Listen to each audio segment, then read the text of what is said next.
నా కుమారుడా నా మాటలను నీ మనసునుంచుకొనుము.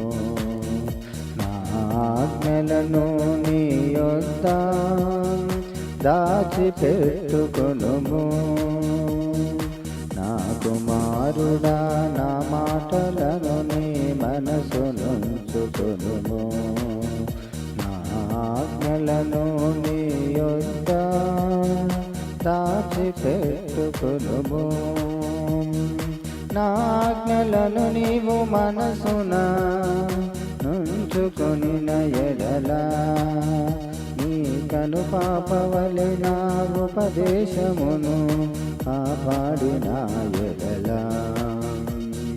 నా ఆజ్ఞలను నీవు మనసున నుంచుకొనిన ఎడల నీ కనుపాపవలె నా ఉపదేశమును కాపాడిన ఎడల. అవి